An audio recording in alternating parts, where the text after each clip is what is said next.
हरे कृष्णा कृष्ण कृष्ण कृष्ण हरे हरे, हरे राम राम राम हरे हरे। प्रातःकालीन इस भागवत कक्षा में आप लोगों का स्वागत है।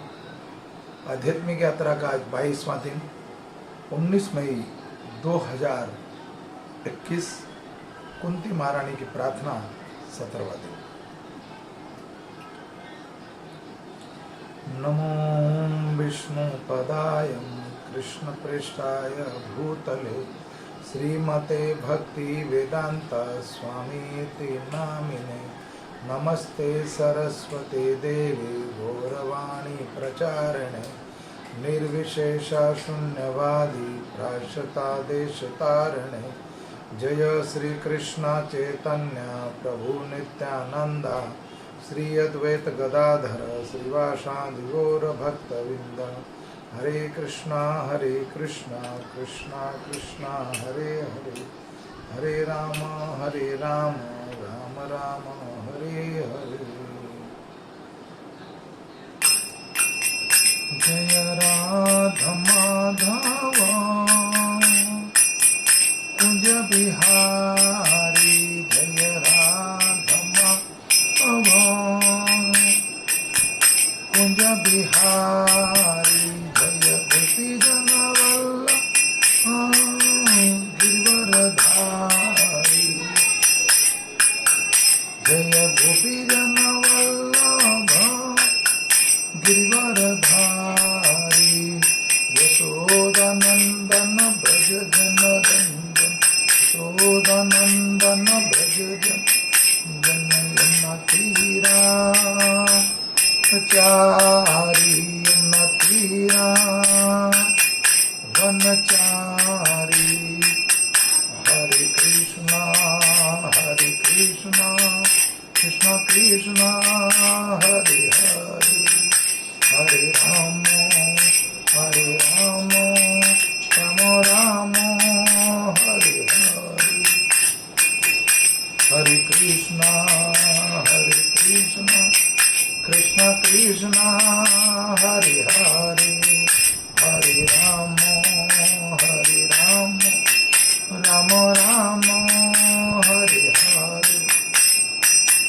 हरे कृष्णा कृष्ण कृष्ण हरे हरे, हरे राम राम राम हरे हरे। जय वृंदावन धाम वृंदावन धाम, जय राधा श्याम सुंदर राधे, जय माधव राधा अभे, जय राधा गोपीनाथ राधा मदन आदे, जय राधा गोविंदे राधे। जय राधा राधिका रमन राधिकार आधे, जय राधा पार्थ सखी राधे, जय राधे श्याम राधे श्याम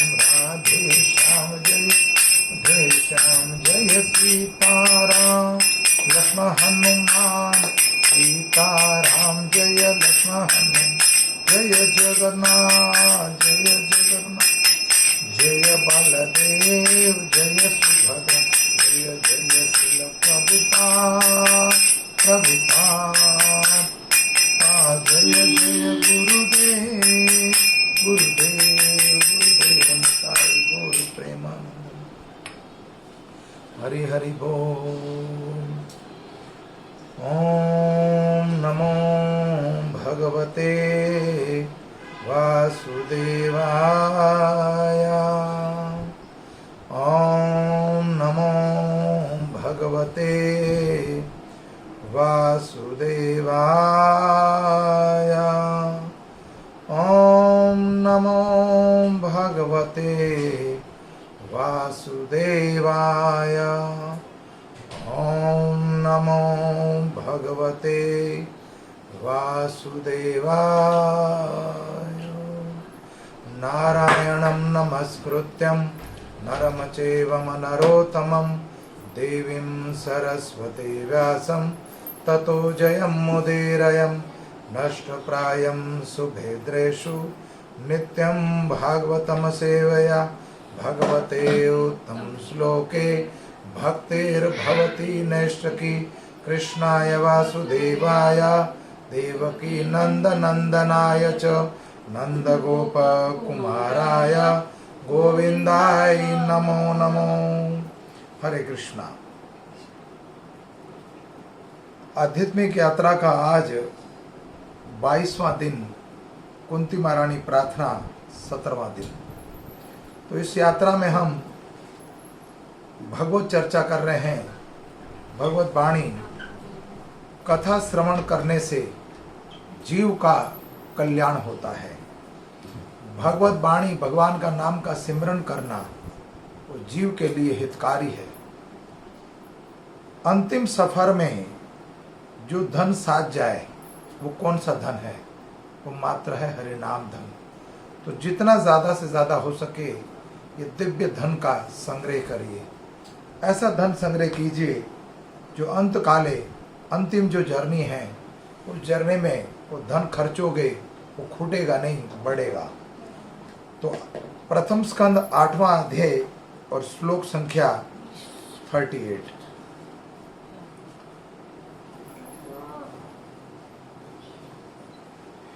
केवयं नाम्ना रूपाभ्या यदुभिः सह पांडवा भवतो तदर्शनं यदहि ऋषिकेशान् भविष्यतम्। केशवयं नाम्ना रूपाभ्यं यदुभिः सह पांडवा भवतो तदर्शनं यदहि ऋषिकाणामिविसेतुम्।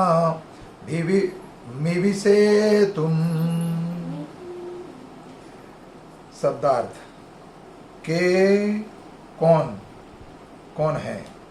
व्ययम हम, नारूपाभ्यम ख्याति तथा सामर्थ्य रहित, यदुभी यदुओं के, सह साथ, पांडवा तथा पांडवगण, भवतम आपकी, अदर्शनम अनुपस्थिति में, अनुपरिस्थिति में, यदि मानो, हिर्षिकाणाम इंद्रियों का, एवं समदर्शः इद इशितौ जीव का। तात्पर्य और अनुवाद जगत गुरु श्रील प्रभुपाद जी के द्वारा। कुंती महारानी प्रार्थना करती हैं, जिस तरह आत्मा के अदृश्य होते ही, जिस तरह आत्मा के अदृश्य होते ही शरीर का नाम तथा यश समाप्त हो जाता है, उसी तरह यदि आप हमारे ऊपर कृपा दृष्टि नहीं करेंगे तो पांडवों तथा यदुवंशी समेत हमारा यश तथा कार्य तुरंत ही नष्ट हो जाएगा। ओम अज्ञानम तिमिरम ध्यानस्य ज्ञानजनाशलाकया चक्षुरूपम येन तस्मै श्री गुरुवे नमः। श्री चैतन्यो मनोभृष्टं स्थापितं येन भूतले स्वयं रूपं कदा ददाति स्वयं पदात्कृतं।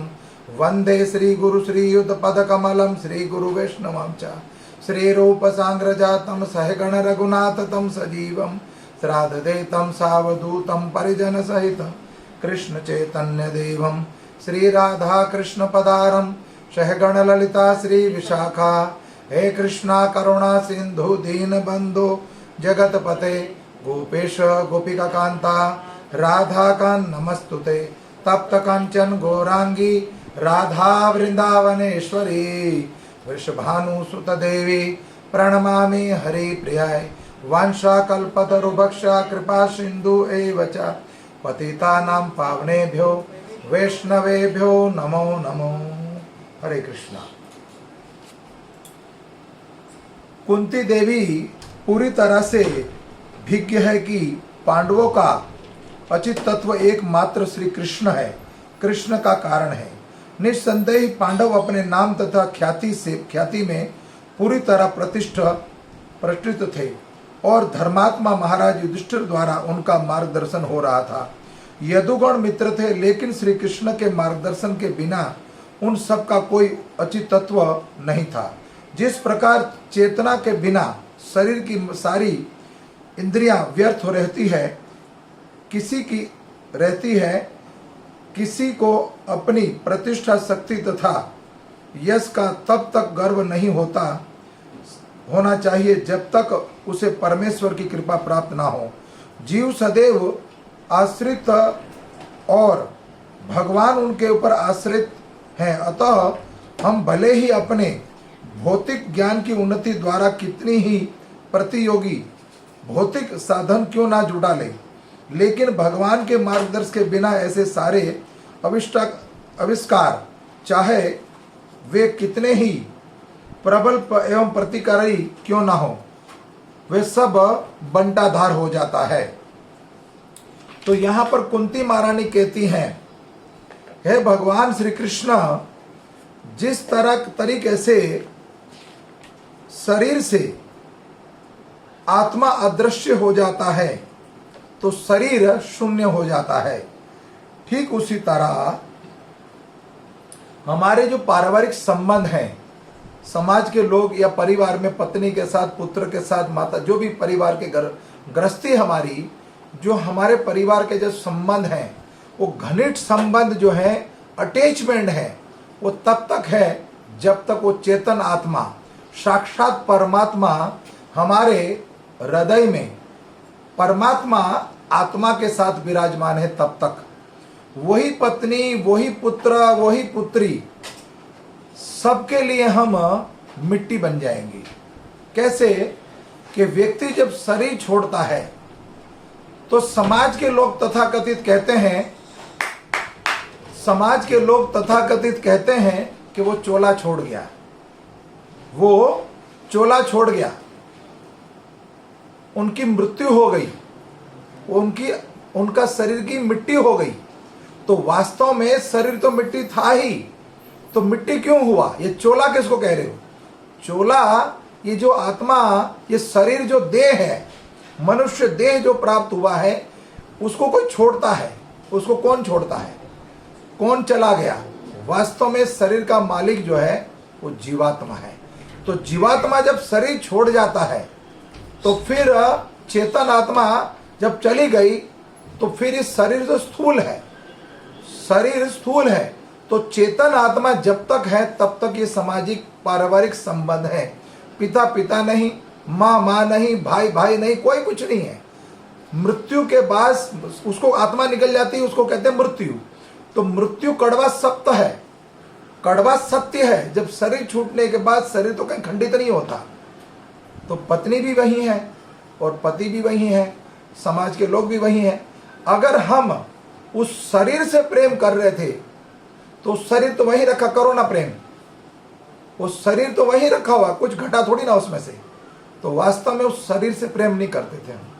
जो चमड़े से शरीर बना हुआ मृत शरीर, नश्वर शरीर, उससे अगर हम प्रेम करते तो नश्वर शरीर तो वहीं पड़ा हुआ है। क्यों नहीं प्रेम करते? क्यों प्रेम नहीं कर रहे? कि उसके अंदर जो चेतन आत्मा थी, जो हमारे बीच में इन्वॉल्व है, पति पत्नी के रिश्ते के बीच में, बहन भाई के, माँ बाप के बीच में जो अटैचमेंट है, इतना घनिष्ठ संबंध है, जो वो छूट जाता है जब, तो वो जब चला जाता है, वस्त्र बदलता है आत्मा भी। आत्मा के लिए ये शरीर एक वस्त्र है, और वस्त्र 84 लाख की यूनिफॉर्म है भगवान के धाम में। भगवान के पास इस जीवात्मा के लिए 84 लाख बॉडी है, और इस 84 लाख बॉडी को पाप और पुण्य का फल भोगना पड़ता मात्र मनुष्य योनि को।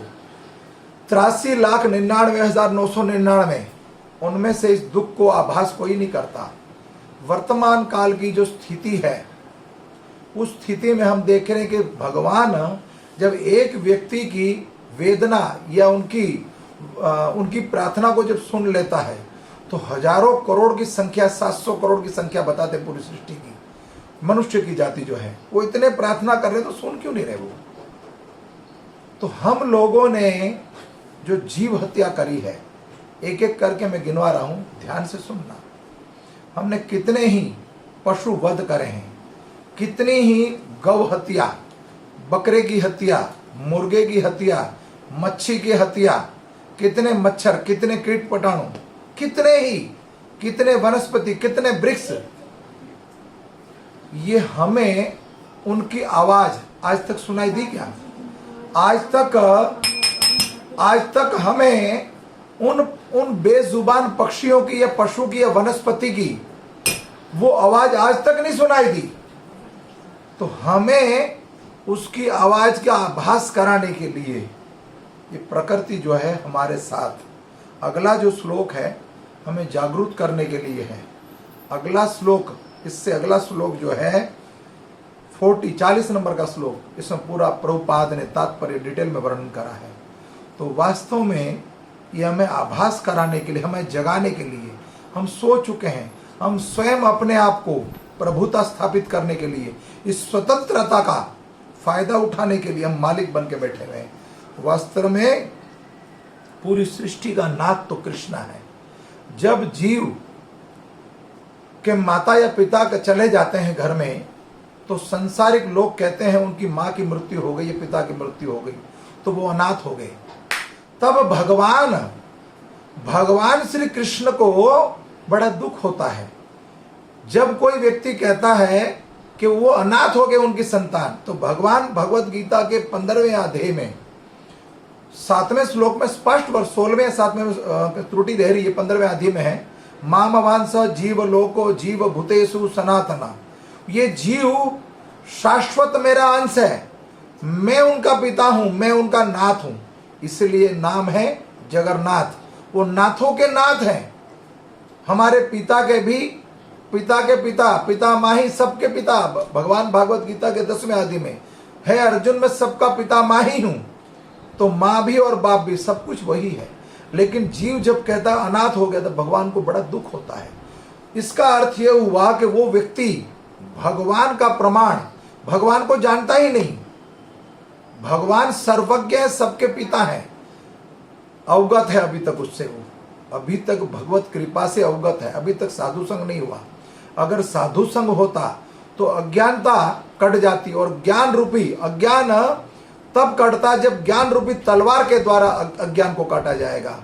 और भगवत कृपा से गुरु, जैसे एक माँ अपनी संतान को बता सकती है कि तेरे पिता कौन है, ठीक उसी तरह जो भगवान का कोई प्रतिनिधि हो, जो कोई महाभागवत हो, वो आपको इस अज्ञान से अवगत करा सकता है और भगवत प्राप्ति के लिए ज्ञान प्राप्त कर सकता है, दिव्य ज्ञान। इसलिए मैं कहता हूं दिव्य ज्ञान की प्राप्ति करा सकता है वो। तो नश्वर शरीर जब तक इस संसार में है तब तक हम बार बार यही ज्ञान नहीं है तो बोलते रहेंगे मर गया। लेकिन वो चला गया तो कहाँ गया? जब व्यक्ति का जन्म होता है तो हम कहते हैं वो आया, बेटी आई या बेटा आया, है ना। और जब जाता है तो वो चला गया, कहाँ गया? वास्तव में वो यहाँ का था ही नहीं, यहाँ का था नहीं, प्रवासी था, मुसाफिर था। तो कुछ समय के लिए सफर में आया था हम लोगों के साथ। जैसे प्रवासी रहते हैं, यात्रा में यात्री रहते हैं, तो एक घर के अंदर एक घर है जो यात्री है, तो उसमें यात्री अलग अलग तरह रहता है। लेकिन जब उसकी यात्रा, उसकी पासपोर्ट की जो वीजा खत्म हो जाती है, जैसे वीजा के बाद वो वहां का वैलिड नहीं, उसको जाना पड़ेगा, वीजा समाप्त होते, ठीक उसी तरह वास्तव में जीव इस लोक का नहीं है, मृत्यु लोक का है ही नहीं, तो किसी और लोक से आया है। कोई मृत्यु लोक में आया है तो कोई नरक से आता है, कोई स्वर्ग लोक से, कोई देव लोक से, कोई पितृलोक से, कोई बैकुंठ से, और कोई भगवत धाम से, गौलोक से आता है। वास्तव में वो यहाँ का है ही नहीं। तो जब गया तो वापसी अपने घर चला गया। वो कुछ समय के लिए हमारे साथ रहा, तो दुख किस बात का है? दुख तो इस बात का है कि हमारे साथ जो इतने समय तक घनिष्ठ संबंध बना के रखा उसने, वो जो हमारे साथ उनका अटैचमेंट हो गया है, तो ये कुछ क्षणिक सुख प्राप्त करने के लिए जीव अपने प्रारब्ध के हिसाब से इस मृत्यु लोक में आता है। जब प्रारब्ध पूरा हो जाता है तो पुनः फिर अपने लोक में चला जाता है। पुण्य एकत्रित हुए तो पुण्य लोक में, ज्यादा पाप इकट्ठे हुए तो नरक लोक में। अगर वो भक्ति करी है तो भगवत धाम return, come back to God, भगवत धाम वास्तव में जो असली घर है उनका वही है। इस मृत्यु लोक का, जैसे हम कहते हैं कि इंडिया छोड़कर कोई विदेश जाना चाहता है, कहते हैं विदेश में रह तो सकते हो लेकिन वर्क परमिट मिलता है, वर्क परमिशन या परमिट बोलते हैं, लेकिन अब पीआर नहीं मिलती वहां पर। तो पीआर कुछ पैसा खर्चो तो विदेश में तो मिल जाती, लेकिन मैं ये सिद्धांत है, मैं कुछ क्या शास्त्र बोलता है कि इस मृत्यु लोक में किसी को पीआर नहीं मिल सकती, वो शाश्वत नहीं है, वो यहाँ का है ही नहीं। करोड़ों रुपए खर्च दो, जब हमारे परिवार में कोई व्यक्ति हॉस्पिटलाइज होता है, डॉक्टर को कह दें या किसी ब्राह्मण को कह दें, किसी ज्योतिषी को कह दें, जो वो कोई सर्वसर शक्तिमान हो उसको बोल दो कि इसको परमानेंट यहाँ रख दो, मैं इतने पैसे खर्चूंगा, नहीं हो सकता। यहाँ मृत्यु लोक का पीआर आपको नहीं मिल सकता। क्यों? हम यहाँ के है ही नहीं, प्रवासी हैं, तो हमें वापस जाना ही पड़ेगा। तो जाते हुए हम साथ क्या लेके जाएंगे? क्या यहाँ का धन, यहाँ का ऐश्वर्य, रंग रूप बल क्या लेके जाओगे? कुछ भी तो नहीं। तो भगवान ने ये दुर्लभ शरीर जो हमें दिया है, उसमें इतनी इंद्रियां दी हैं, उसकी वैल्यू अगर आपको है तो जीवन सार्थक कर सकते हो, अन्यथा इस शरीर का पतन भी कर सकते हो। पथ भ्रष्ट हो गए अगर आप, तो शरीर का पतन हो जाएगा। पथ पर भ्रष्ट हो गए। अब हमें भगवान ने वाणी दी है, तुम कथा प्रारंभ करने से पहले बोलते हैं नित्यम भागवतम सेवया देवीम सरस्वती व्यासम। माता सरस्वती का आवाहन किया हमने कथा के लिए। तो ठीक उसी तरह ये सरस्वती देवलोक में रहती है, और सरस्वती को जब कोई आवाहन करता है भगवत वाणी के लिए या भगवान के नाम का उच्चारण लेकर के, तब वो बड़ी प्रश्न हो जाती है कि मेरे प्रभु का गुणगान करने वाले हैं वहां पर, वो भी शाश्वत वहां विराजमान हो जाती है। कहते हैं कि जब भागवत कथा कहीं होती हो तो साक्षात भगवान के पार्षद और भगवान के भक्त, यहाँ तक कि भगवान चतुर्भुज रूप में प्रकट हो जाते हैं, और जहाँ कहीं रामायण का पाठ होता हुआ हनुमान जी उपस्थित हो जाते हैं। लेकिन सब कुछ आवाहन करने के बाद अगर किसी ने फिल्मी गाना गुनगुना दिया, मैं ये नहीं कह रहा हूं कि वो गलत कर रहे, लेकिन शास्त्र बोल रहा है अगर कोई अपनी जीवा का दुरुपयोग, माने कोई भगवत वाणी के लिए ना करके जारे देखोता है कहो कृष्ण उपदेश, इस जीवा से, ये जीव भगवान ने भगवान के गुणगान करने के लिए दिए, ना ही कि अपने पत्नी के और किसी फिल्मी स्टार के गुणगान करने के लिए। ये कान दिए भगवत कथा सुनने के लिए, नेत्र दिए भगवान के धाम के दर्शन या भगवान के श्री विग्रह के दर्शन करने के लिए, हाथ दिए भगवान की लिए कीर्तन करने के लिए, और पैर दिए भगवान के धाम की परिक्रमा करने के लिए। लेकिन हम इस शरीर को, जो शरीर दिया भगवान ने दुर्लभ शरीर, ये पशु को तो नहीं दिया। ये जो फिलहाल अभी बोलने जा रहा हूं, मिस हो गया बीच में से, कि अगर वर्तमान काल में जो रोग लगा हुआ कोरोना वायरस, तो हमने इतनी जो जीव हत्या करी है, उसी का फल मात्र एक ही प्राणी को मिला, मनुष्य को। ये मनुष्य को जताया जा रहा है कि पशु को देखो रोग नहीं है, कोई पक्षी को कोई रोग नहीं है, उड़ने वाला, तैरने वाला, रेंगने वाला, दौड़ने वाला, 4 पैर 2 पैर, किसी को रोग नहीं है, मात्र सिर्फ मनुष्य को। अब तो जाग जाओ, अभी तक जागेंगे नहीं हम। कब जागेंगे? जब सब कुछ नष्ट हो जाएगा तब। इसलिए हाथ जोड़ के विनती है, शाकाहारी बन जाओ। विदेशों में कई लोग मांस को छोड़ चुके हैं, मांस नहीं खा रहे हो, वेजिटेबल ओनली खा रहे हैं। हमारे लिए भगवान ने वेजिटेबल बनाया है। तो मैं कह रहा था, ये वाणी का उपयोग सिर्फ भगवत चर्चा के लिए, भगवत गुणगान के लिए, नाम संकीर्तन के लिए, हरे नाम सिमरन करो। गुरु वाणी भी यही कहती है, रामायण भी ये कहती है, भागवत ये कहती है, पद्म पुराण, विष्णु पुराण, गीता सब यही कहती है, मेरा गुणगान को मन मना मन भक्ता मात्र मुझे भजो और कुछ नहीं। भगवत गीता में भगवान 9वें अध्याय में 32वां श्लोक, 18वें अध्याय में 64वां श्लोक, भगवान कहते हैं मुझे भजो और कुछ नहीं। उसके बाद अर्जुन नहीं समझा तो 18वें अध्याय का 66वां श्लोक, सर्वधर्म परित्यज्य मामेक चरणम व्रजः। भगवान अर्जुन को कहते मुझे सरेंडर कर दो अपने आप को, सब कुछ मैं देख लूंगा, तुझे किसी तरह का पाप नहीं लगेगा।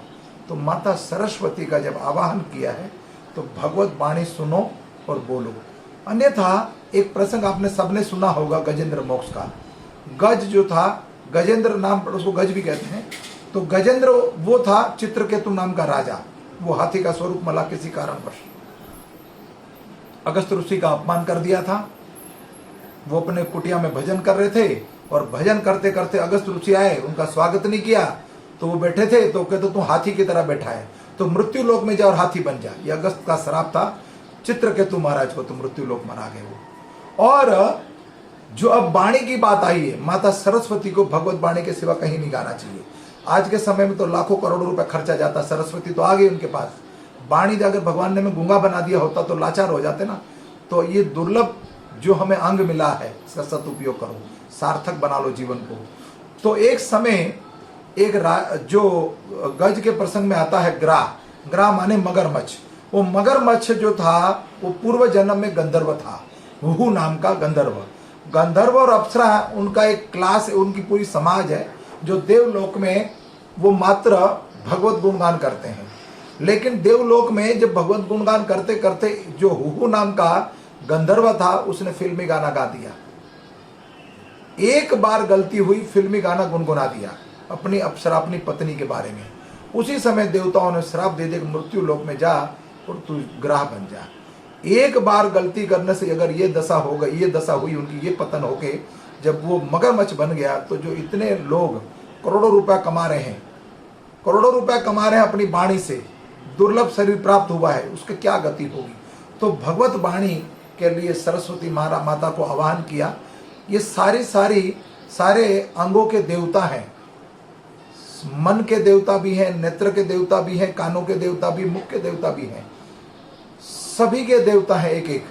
तो वर्णन आगे आ रहा है अभी कि हम लोग वास्तव में मिसगाइड हो रहे हैं, और जो भी हमें सत्ता मिली, स्वतंत्रता मिली है, उसको हम जिस तरह से हमने माँ के गर्भ में कमिटमेंट किया था, माँ के गर्भ में जब नरक में थे, गर्भ के अंदर तो नरक भोग रहे थे, तो भगवान से संतान का जब जन्म होता हाथ बांध के आता है, तब वो भगवान से प्रे करता है कि मैं बाहर जाने के बाद मात्र आपका भजन करूंगा और कुछ नहीं करूंगा, मुझे इस काल कोठरी से बाहर निकाल। लेकिन जब बाहर आता है तो जब संसार के इतने संबंध, घनिष्ठ संबंध बनते हैं, जो कोई माँ नहीं थी, कोई बाप नहीं था, कोई चाचा चाची भाई बंधु कोई नहीं था, जन्म के साथ ही सब रिश्ते जुड़ जाते हैं और मृत्यु के बाद सारे रिश्ते खत्म। आंख खुली तो रिश्ते सारे हैं, आंख जैसे बंद हुई रिश्ते समाप्त, स्विच ऑफ, है ना। तो यहाँ पर हम जन्म के बाद मृत्यु लोक पे जैसे आते हैं, माया फिर अपना काम करती है, लेकिन वास्तव में कोई विरला ही होता है। कोई ऐसा काज करें हम, जब तू इस संसार में आया, जग हंसे और तू रोया। तो जाते जाते कोई ऐसा काज करो, जीवन सार्थक करो कि जब तू जाए इस संसार रोए और तू हंसे। तो वो तो एक ही काम हो सकता है, मात्र भगवत वाणी गोविंद के गुणगान करो। तो वर्णन है आगे, माता कुंती कहती है, गदाधर कृष्ण, इस समय हमारा राज्य आपके चरण चिन्हों के से अंकित है, जिसके कारण ये सुंदर लगता है, लेकिन आपके चले जाने पर ऐसा नहीं रह जाएगा। जब कोई व्यक्ति घर में एक व्यक्ति कमाऊ हो तो पूरे परिवार का पालन पोषण कर सकता है ना। अच्छी तनख्वाह हो, अच्छी इनकम हो तो पूरा परिवार राजी खुशी रह सकता है। ठीक उसी तरह आपके कुनबे में कोई भक्त प्रकट हो जाए, जैसे विदुर, जैसे विभीषण, जैसे मीरा, जैसे प्रहलाद, जैसे ध्रुव, कोई विरला प्रकट हो जाए तो पूरे कई कुनबों का, कई पीढ़ियों का उद्धार हो सकता है। तो उसके आने से उनकी जो कमाई है, भगवतमयी कमाई, उससे पूरा वंश चलता है।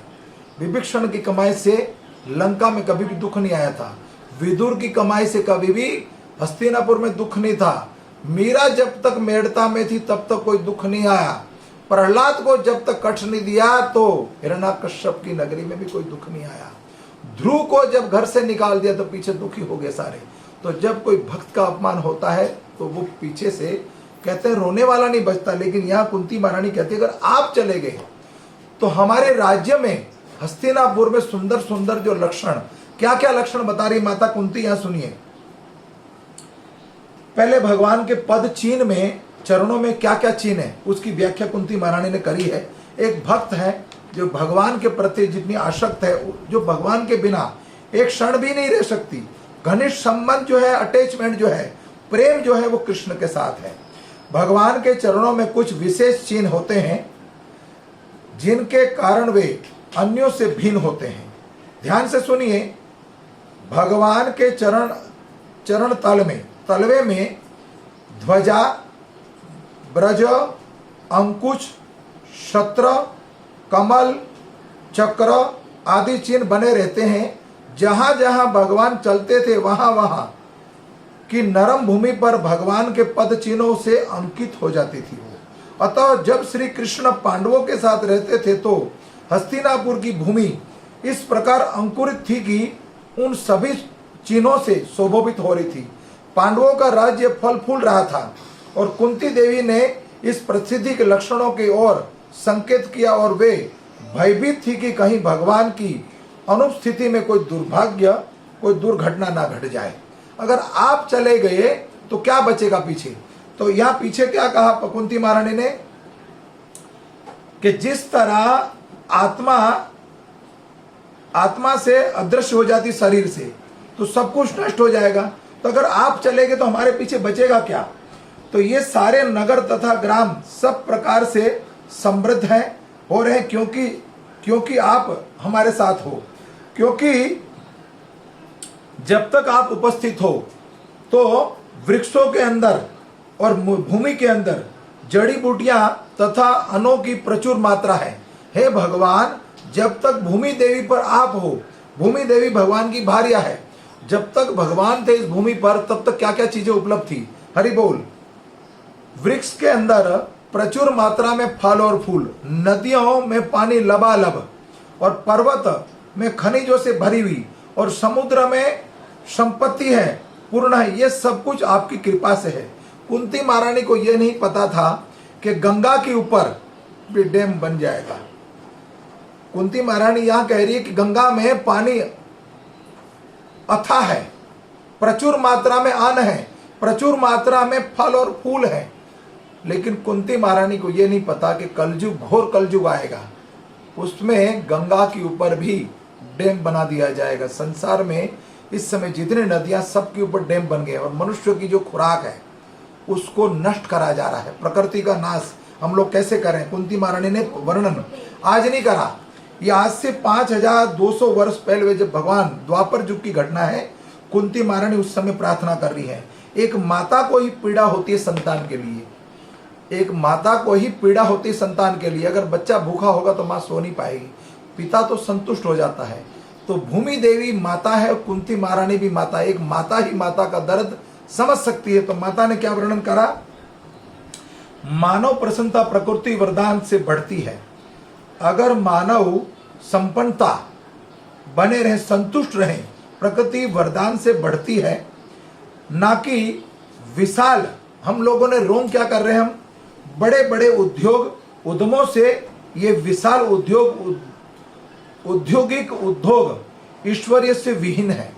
जब हम कोई फैक्ट्री खोलते हैं, बिजनेस चला रहे हैं बड़े बड़े, वो ईश्वर विहीन सभ्यता प्रतिफूल हो रही है और वे मानव जीवन के अदृश्यों का विनाश करने वाली है। देखिए, प्रभुपाद तो यहाँ तक बोलते थे, जो बड़े बड़े कॉलेज खुले हैं ना, प्रभुपाद कहते थे कि बड़े बड़े कॉलेज और विद्यालय, उसमें आपको ये कसाई घर खुले हुए हैं और उसमें धर्म के प्रति कुछ नहीं सिखा रहे आपको, धर्म को नष्ट करने के लिए। जैसे हिरण्यकश्यप ने अपने पुत्र को सिखाया था, उनके गुरु शुक्राचार्य को बोला कि इनको असुरी विद्या सिखाइए, आध्यात्मिक नहीं, लेकिन प्रहलाद तो प्रहलाद थे कि इनको असुरी विद्या सिखाइए सारी। ठीक उसी तरह पाश्चात्य देश का ये संगत हमारे अंदर आ चुकी है और हम लोग क्या कर रहे हैं? हमारे संस्कार को नष्ट कर रहे हैं। तो मानव जीवन के उद्देश्यों का विनाश करने वाली है, मनुष्य की प्राण शक्ति को निचोड़ने वाली है, कष्ट प्रदान करने वाली है। ये उद्योग बड़ी बड़ी जो इंडस्ट्रियल चल रही है, ये जितना भी है अधिक से अधिक बढ़ाया जाएगा, उतने ही लोगों का घर बनता जाएगा। देखिए, अभी तो कोरोना काल चल रहा है, कुछ समय पहले था कि बड़ी बड़ी गाड़ियां चल रही हैं तो पोल्यूशन फैल गया पूरे भारत के अंदर, बड़ी फैक्ट्रियों का। अब हम लोग कहां तक गिर चुके हैं? फैक्ट्रियों के जो गंदगी है, फैक्ट्रियों का जो वेस्ट है, वो नदियां जो है अपवित्र थी उसको अपवित्र बना दी, उसको गंदे नाले में प्रवृत्त कर दिया। हमने किसने करा? मनुष्य ने तो करा। तो प्रकृति को नष्ट कौन कर रहे हैं? भगवान थोड़ी आ रहे हैं। अगर कुछ गलत हुआ तो भगवान ने करा, सही हो रहा तो हम कर रहे हैं। तो आगे कुंती महारानी कह रही हैं, ये कुछ लोग बढ़ाया जाएगा, लोग हमारी असंतुष्टि के कारण ये मनुष्य के जीवन को निचोड़ने वाला कष्टदायक उद्योग है। जितना ही अधिक बढ़ाया जाएगा, लोगों को उतना ही असंतोष फैलेगा। भले ही कुछ लोग देखिए ध्यान से सुनिए, कुंती महारानी कहती है भले ही कुछ लोग इसका शोषण करने के बाद ठाट बाट से जीते हों, लेकिन एक क्षणिक सुख है, शाश्वत सुख नहीं है। अन्न, वनस्पतियां, फल, तरकारी, सब्जियां, नदियां, रत्नों से भरे हुए पहाड़, खनिजों से भरे पूर्ण पर्वत तथा समुद्र में रत्न से भरे हुए, ये सब प्राकृतिक के वरदान हैं, जिनके मूर्तिमान परमेश्वर के आदेश से ही ये सब कुछ प्रकट होता है। अगर भगवान की इच्छा नहीं होगी, भगवान की इच्छा कब होगी? पृथ्वी पे वृक्ष योनि जो है वो फलीभूत कब होगी? भगवान जब खुश होंगे। भगवान को हम ग्लोरीफाई करते हैं, कीर्तन करते हैं, कथा करते हैं। पहले के समय पता था हमें, जब गांव रहते थे, गांव में तो कई बार वर्षा नहीं होती थी, तो उस समय हम लोग गांव वाले मिलकर क्या करते थे? भगवान के नाम का हरिनाम संकीर्तन निकालते थे। हरिनाम संकीर्तन करने के बाद कुछ समय उपरांत सप्ताह भर, 10 दिन, 15 दिन, 20 दिन, 31 दिन ऐसे प्रयास करने से वर्षा हो जाती थी। भगवान को गुहार लगाते थे, प्रार्थना करते थे। लेकिन आज के समय नई टेक्नोलॉजी है, तो जितने वृक्ष काटेंगे हम, उतना ही सर्वनाश होता जा रहा है। तो प्रकृति वरदान है, और जिनकी पूर्ति परमेश्वर के आदेश से होती है, और उनकी इच्छा अनुसार ही प्रकृति उन्हें प्रचुर मात्रा में उत्पन्न अन्न देती है, यहाँ उनका अभाव ला देती है। यह प्रकृति नियम है कि मनुष्य को इन देवी वरदानों का लाभ उठाना चाहिए तथा प्रकृति पर प्रचुर प्रभुत्व जताने की कोशिश नहीं करनी चाहिए, उनका शोषण नहीं करना चाहिए। शोषण की प्रवृत्ति छोड़कर संतोष धारण करके समर्थ बने और अपनी भोग की लालचा को खत्म करें। हमें संतोष नहीं है, किसी तरह की संतुष्टि नहीं है, और कितना हो जाए धन मेरे पास। प्रकृति का जितना ही शोषण करने का प्रयास करेंगे, उतना ही शोषणकारी प्रवृत्तियों की प्रक्रिया द्वारा उतना ही फैलता जाएगा। तो वर्णन आता है यहाँ पर कि जितना और धन कमाऊं। जिसके पास 1000 है वो कहता मैं लखोपति बन जाऊं, जो लखोपति है कहता मैं करोड़पति, करोड़पति कहता अरबपति। तो आप एक बार मिल लिए, कभी अरबपति से बात करिए, कभी करोड़पति से, क्या रात को चैन से सोता है? वो जो मजदूरी करता है, जो पत्थर ढोता है, सीमेंट की बोरियां ढोता, अपने ऊपर अनाज की बोरी ढोता है, वो आराम से बिना एसी के सड़क पर भी सो जाएगा। सारा दिन जो रिक्शा चलाता है वो कहीं भी सो सकता है, लेकिन बिना मेहनत करे हुए सारा दिन दिमाग लगाता रहता है उधर, जो जैसे कथा में बताया जा रहा है, वो रात को चैन से सो नहीं पाता। कई तरह के क्राइम केस होते हैं उनके ऊपर, कई तरह के रोग लगे होते हैं, दवाई खाने के बाद भी, ड्रिंक करने के बाद भी उसको नींद नहीं आती। तो भगवान कहते हैं यदि नियमों का उल्लंघन करोगे तो कुछ ना कुछ भोगना पड़ेगा। हमारे पास प्रचुर अन्न हो, फल, सब्जी, वनस्पति इत्यादि औषधियां हो, तो फिर कसाई घर चलाने की क्या आवश्यकता है? कुंती महारानी कब कह रही है? ये आज से 5000 वर्ष पहले की ये स्थिति भी आएगी। फिर हमारे घर में अगर प्रचुर मात्रा में अन्न, वनस्पति, फल, सब्जियां, औषधियां सब कुछ अवेलेबल हो, गौरस हो, तो फिर कसाई घर चलाने एवं दिन पशुओं की वध करने से हमें क्या लाभ मिलेगा? मनुष्य को पशु वध करने की आवश्यकता नहीं है। यदि उसके पास खाने के लिए प्रचुर अन्न तथा शाक भाजी हो, नदियों में जल बहता हो, खेतों में उर्वर अनाज हो और हमारी आवश्यकता से अधिक हो जल उपलब्ध है, पर्वतों में खनिज तथा समुद्र में रत्न भरे हुए हैं, यदि मानव सभ्यता ना छोड़े सभ्यता के पास प्रचुर अन्न, खनिज, रत्न, जल, दुग्ध आदि सब कुछ उपलब्ध है। औद्योगिक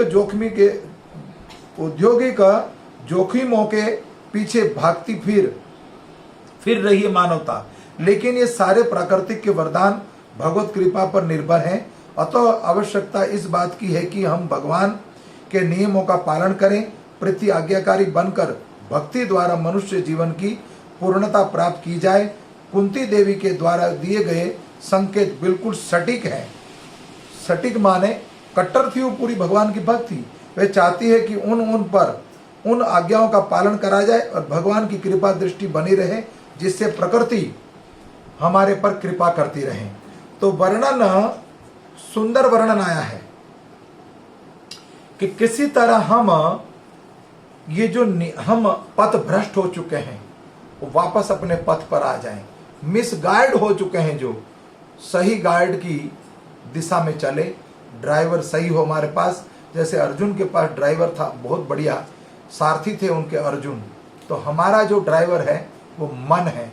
तो मन को, मति को कृष्ण भक्ति में लगाइए। अखंड स्मृति, अंत काले नारायण स्मृति, ये कब होगा? नित्यम भागवतम सेवया होगा, तो नित्यम हरिनाम सिमरन होगा, ये आदत डली होगी, जीवा पे नित्य भगवान का नाम होगा आपके, तो ही हो पाएगा ना। अन्यथा सारा दिन हाय हाय में लगे रहोगे तो हरि हरि नहीं हो पाएगा। हाय हाय से वो प्राप्त नहीं होने वाला। हरि हरि करने से दुखों का निवारण होगा। हरि का अर्थ है दुख को हरने वाला। इसलिए मेरे साथ एक बार बोलिए, फिर अपनी वाणी को मैं विराम दूंगा।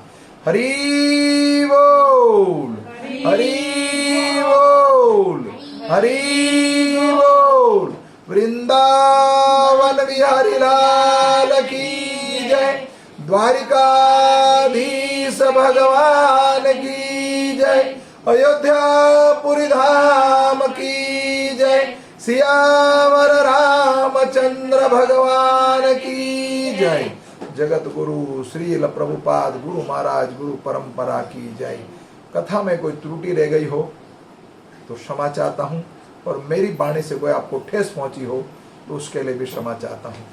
दवा हमेशा कड़वी होती है, तो कड़वी दवाई खाने से ये भव रोग कटेगा। तो भव रोग जो हमें लग चुका है वो कैसे कटे? मात्र सिमरन करने से और श्रवण करने से। धन्यवाद। हरे कृष्ण। वंशा कल्पतरुभक्षा कृपा सिंधु एव च पतितानां पावनेभ्यो वैष्णवेभ्यो नमो नमो। हरे कृष्ण।